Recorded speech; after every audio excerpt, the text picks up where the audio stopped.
నమస్కారం గురువుగారు. శ్రీమాత్రే నమమ్మ. గురువుగారు, పూరి జగన్నాథ ఆలయం యొక్క రత్న భాండాగారం నేలమాళికల ద్వారాలు తెరిచారంటున్నారు కదా. అవునమ్మా.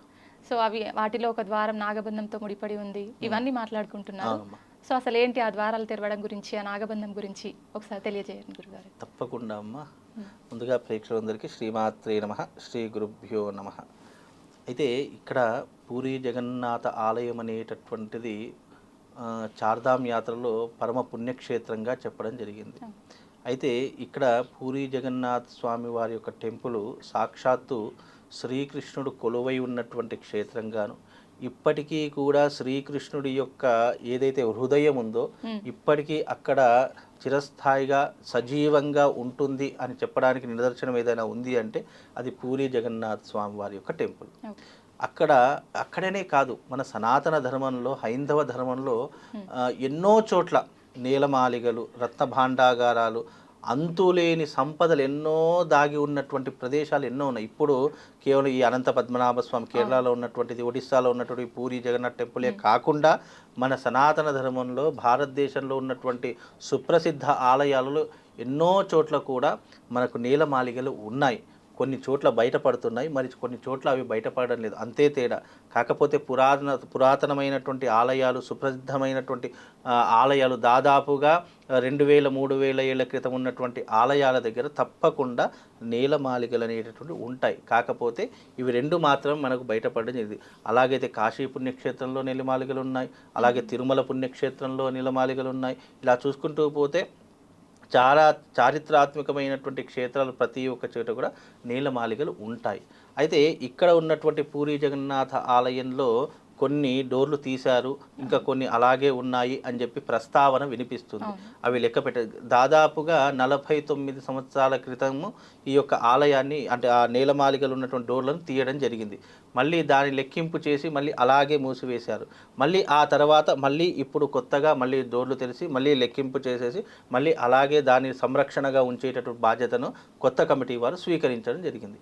అయితే ఇక్కడ నేలమాలిగలు అనడానికి ఆస్కారం ఏంటంటే, ఈ యొక్క ఆలయాన్ని ఇంద్రప్రద్యుమ్నుడు అనేటటువంటి వాడు నిర్మించినటువంటి ఆలయం. అప్పట్లో రాజులు ఏం చేసేటటువంటి వారు అని అంటే కనుక, వాళ్ళు సంపాదించినటువంటిది కానివ్వండి, లేదా వాళ్ళ మీద ఎవరైనా యుద్ధానికి వస్తున్నారు అని తెలిసినా కానివ్వండి, వాళ్ళ యొక్క సిరి సంపదలన్నీ ఏం చేసేవాళ్ళు అంటే దేవాలయాలలో దాచిపెట్టేటటువంటి వారు. అలాగే చాలామంది అప్పట్లో ఉన్నటువంటి, అప్పుడు బంగారానికి పెద్ద విలువ లేదు, వజ్రవైఢూర్యాలకు విలువ లేదు. ఇప్పుడంటే విలువ విపరీతంగా పెరిగిపోయింది కాబట్టి మనం దాన్ని అంతులేని సంపదగా చూస్తున్నాం. కానీ అప్పట్లో ఉన్నటువంటి వాళ్ళకు అవన్నీ నథింగ్. అప్పట్లో శ్రీకృష్ణ దేవరాయల కాలంలో రత్నాలు కానివ్వండి, బంగారం కానీ రాసులలో పోసి అమ్మేటటువంటి, వజ్రవైఢూర్యాలు కానీ రాసులలో పోసి అమ్మేటటువంటి వాళ్ళు. అలాంటి కాలంలో వాళ్ళు ఏం చేశారంటే స్వామివారికి కానుకలు సమర్పించడము, స్వామివారికి మొక్కులు సమర్పించడం, అవన్నీ ఏం చేశారంటే అవి నింపి ఏం చేశారంటే ఒక రూమ్లలో దాచిపెట్టేశారు. అవి కొన్ని సంవత్సరాల వరకు ఉన్నాయని తెలుసు, కానీ అవి కొన్ని సంవత్సరాల వరకు ఎవరు పట్టించుకోలేదు, తీయలేదు. అది ఒక్కసారిగా తీసేసరికి అబ్బా అంతులేని సిరి సంపదలు అని చెప్పేసి మనకు న్యూస్లో ట్రోలింగ్లో అవుతుంది. కానీ స్వామివారి యొక్క వైభవం అంత ఇంత కాదు. ఆయన శక్తి, ఆయన తలుచుకుంటే ఇప్పటికీ కూడా చిటికి వేస్తే ఎన్నో వేల కోట్లు కాదు, లక్షల కోట్లు కూడా ఆయన ముందర గుమ్మరించడానికి ఎంతోమంది ముందున్నారు. కానీ ఇవన్నీ కూడా అప్పటి కాలంలో ఉన్నటువంటి రాజులు, అప్పటి కాలంలో ఉన్న భక్తులు సమర్పించినటువంటి కానుకలు అవి. కాబట్టి ఇక్కడ నేలమాలిగలు అనేటటువంటివి ఏవైతే, అలాగే నాగబంధనం అని కూడా చెప్పారు. అయితే ఇక్కడ నాగబంధనము అంటే అర్థం ఏంటి అంటే కనుక, విలువైనటువంటి వస్తువులు అవి మానవుల చేతికి వస్తే వినాశనానికి దారి తీస్తాయేమో అని చెప్పేసి కొన్ని విలువైనటువంటి ఆభరణాలు కావచ్చు, లేదా ఈ యొక్క తాళపత్ర గ్రంథాలు కావచ్చు, లేదు అని అంటే స్వామివారికి సమర్పించేటటువంటి విలువైనటువంటి ఏదైనా విగ్రహాలు కానీ, వజ్రవైఢూర్యాలు కానీ, ఏదైనా అంటే అవి సమాజంలో ఏదైనా మానవుల చేతికి చిక్కితే రాబోయే రోజులు ఏదైనా విపత్తులు జరిగే సంభవం జరుగుతుందేమో అని భయంతో అలాంటి నాగబంధనం వేసి కొన్నిటికి పెడుతూ ఉంటారు. అప్పట్లో మనలాగా ఇప్పుడు అంటే మనం లాక్ వేసిపోతున్నాము, లేదంటే ఇప్పుడు అనేక రకాలుగా మన ఇంటిని సంరక్షించుకోవడానికి సీసీ కెమెరాలు, లాక్స్ ఎన్నో రకాలుగా వేసుకుంటున్నాం. కానీ అప్పట్లో అలా ఉండేది కాదు. అప్పట్లో ఉన్నటువంటి వాళ్ళు ఏం చేస్తారు, తాంత్రికులను పిలిపించేసి దీని నాగబంధనం వెయ్యండి, ఇది ఎవరి చేత కూడా తెరవడానికి అవకాశం లేకుండా నాగబంధనం వెయ్యండి అని చెప్పేసి అప్పట్లో ఈ యొక్క నాగబంధనాన్ని మంత్రపూర్వకంగా వేసేటటువంటి వారు. మంత్రపూర్వకంగా వేసేసరికి ఏమవుతుంది అంటే గనక అది ముట్టుకున్నా కానివ్వండి, అక్కడ ఏదైనా మనము ప్రయోగం చేస్తున్నా కానివ్వండి, ఏమవుతుంది అని అంటే గనక మనకు తెలియకుండానే మనం చనిపోవడం జరుగుతుంది. అంటే ఎలా ఉంటుంది అంటే గనక నాగబంధనం ఉన్నటువంటి తలుపులను గనక మనం తెరిచే ప్రయత్నం చేసినా, అది తెరుద్దామని మనము ఒక ధైర్యంతో వెళ్ళినా, అది వికటించిన దాంట్లో ఏదైనా లోపం జరిగినా ఆ మనిషికి మృత్యు అనేటటువంటిది తప్పదు. కాబట్టి అందుకే ఇలాంటి నాగబంధనం వేసేటటువంటి లక్షణం అప్పటి కాలంలో ఉండేటటువంటిది. ఇప్పుడు అది తెరుద్దామంటే ఏదైనా విపత్తు వస్తుందేమో, ఏదైనా ఆపద ముంచుకొస్తుందేమో, ప్రళయం వస్తుందేమో అనేటటువంటి ఒక భయంతో కొంతమంది దాన్ని ముట్టుకోవడానికి కూడా భయపడతారు. ఇవన్నీ కూడా స్వామివారికి చెందినటువంటి నీలమాలికలు కాబట్టి ఇక వాళ్ళ తరహాలో వాళ్ళు ఏం చేస్తారనేటది ఆయా గవర్నమెంట్ అనేటటువంటిది చూసుకుంటుంది. ఇప్పటికీ మనకు అన్ని డోర్లు తీశారు అనేటటువంటి సంఘటనలు వినిపిస్తున్నాయి. అలాగే అందులో 9 స్వరంగ మార్గాలు ఉన్నాయి అనేటటువంటి దాఖలాలు కూడా వినిపిస్తున్నాయి. కాబట్టి అది అంతుచిక్కని రహస్యం. ఇలాంటి కొన్ని రహస్యమైనటువంటి ప్రదేశాలు అనేటివి ఇంకా పుట్టుకొస్తాయి. ఇప్పుడు కేవలం మొన్నటి వరకు ప్రపంచవ్యాప్తంగా న్యూస్లో స్ప్రెడ్ అయినటువంటి విషయం అనంత పద్మనాభ స్వామి యొక్క నీలమార్గం. ఆ తర్వాత వచ్చినటువంటిది ఇప్పుడు ఒడిశాలో ఉన్న పూరి జగన్నాథ టెంపుల్. రాబోయే రోజులు ఇక దానికి మించినటువంటి ఆలయాలు దొరుకుతుండొచ్చు, దానికి మించినటువంటి సిరి సంపదలు.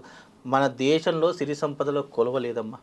ఇప్పటికీ చెప్తున్నాను, మన భారతదేశము పుణ్యభూమి, మన భారతదేశము అష్టైశ్వర్యాలను తులతూగేటటువంటి భూమి. నిజంగా మన భారతదేశము చెప్పాలి అంటే ధనిక దేశమే అని చెప్పవచ్చు. కానీ మనమున్నటువంటి ఈ ప్రస్తుత సమాజంలో మనం దాచుకొని దయ్యాల పాలు చేస్తున్నట్టు అవి వాళ్ళు వినియోగించుకోరు, ఎవరు వినియోగించుకోరు అన్నట్టుగా అవి అలాగే చూడ్డానికి మురిసిపోవడమే తప్ప దేనికి వినియోగించకుండా అలాగే ఉంటాయి. ఇప్పుడు ప్రపంచంలో ఎంతోమంది ఎన్నో రకాల కష్టాలు పడుతున్నారు, భారతదేశంలో ఎంతోమంది ఎన్నో కష్టాలు పడుతున్నారు. అలాంటి వాటికి వినియోగిస్తే కనుక మన భారతదేశం శుభ్రసిద్ధ దేశంగా ఉంటుంది. అలాగే ఎవరైనా సరే, భగవంతుని డబ్బైనా సరే, ఎవరి డబ్బైనా సరే ప్రజాశ్రేయస్సు కొరకు వినియోగిస్తే కనుక బాగుంటుంది అనేటటువంటి ఒక ఉద్దేశం. కానీ అవి భగవంతునికి సంబంధించినటువంటివి కాబట్టి అవి ఆయా ఎవరైతే ఉన్నారో దానికి సంబంధించిన కమిటీ వాళ్ళు నిర్ణయం తీసుకుంటారు. అంటే వాళ్ళు ఎందుకు తీశారు అని అంటే కనుక లెక్క వేసి మళ్ళీ దానిని అలాగే భద్రపరచడానికి. అంటే దాదాపుగా 49 సంవత్సరాల క్రితం తీశారు అని చెప్పేసి వినిపించింది.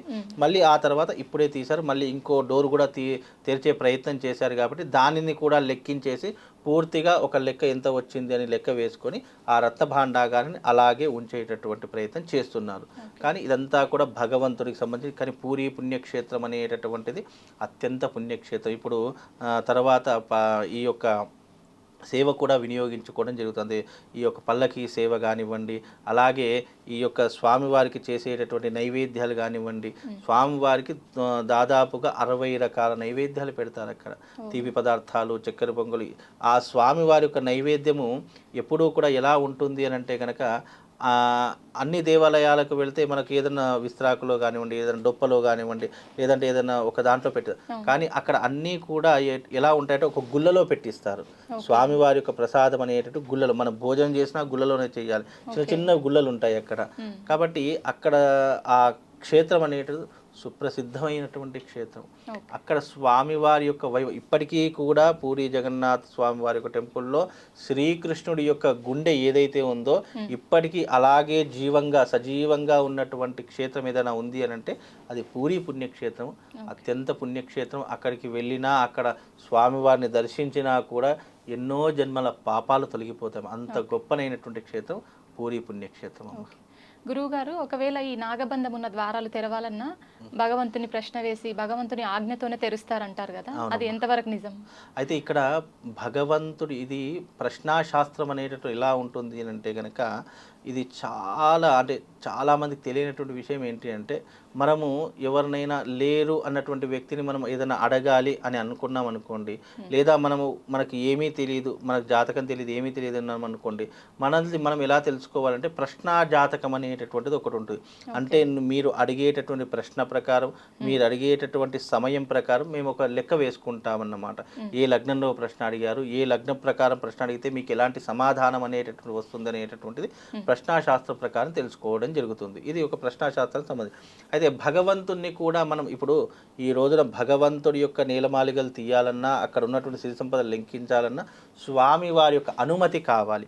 అనుమతి కావాలి అంటే దానికి సంబంధించినటువంటి క్రతువులు, దానికి సంబంధించిన ప్రశ్నాశాస్త్ర విధానాలు, దానికి అడగవలసినటువంటి ప్రశ్నాశాస్త్ర విధానము క్యాలిక్యులేషన్ వేసుకొని ఏ రోజున తెరిస్తే బాగుంటుంది, ఎప్పుడు లెక్క వేస్తే బాగుంటుంది అనేటటువంటి నియమాలన్నీ కూడా ఆయా శాస్త్రానికి సంబంధించినటువంటి అంశాలు. కానీ ఇప్పుడు ప్రశ్నాశాస్త్రం అంటే భగవంతుడి యొక్క అనుగ్రహం లేకపోతే ఏది జరగదు. ఆ భగవంతుడి అనుగ్రహం ఉంది కాబట్టి అవన్నీ బయటపడడం జరిగింది. భగవంతుడి అనుగ్రహం ఉంది కాబట్టే అంతులేని సిరి సంపదలు ఎన్నో అక్కడ దాగి ఉన్నాయి. ఇంకా తీసుకుంటూ వెళితే దాని యొక్క సిరి సంపదలు అనేటటువంటి యావత్ ప్రపంచంలో రిచెస్ట్ టెంపుల్ ఏదైనా ఉంది అంటే మళ్ళీ అది పూరి జగన్నాథ్ టెంపుల్గా మారిపోయి, ఇంతకుముందు రిచెస్ట్ టెంపుల్ ఏది వరల్డ్ వైజ్ ఏది అంటే తిరుపతి అని చెప్పేవాళ్ళు.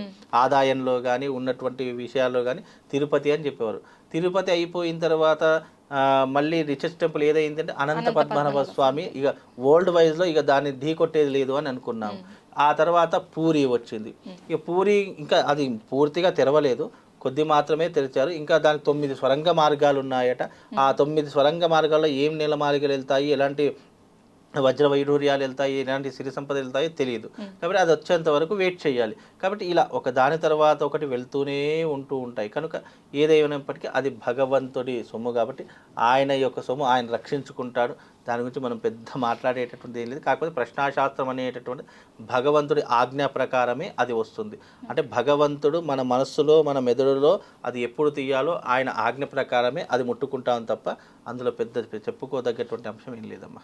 ధన్యవాదాలు గురువుగారు. శ్రీమాత్రే.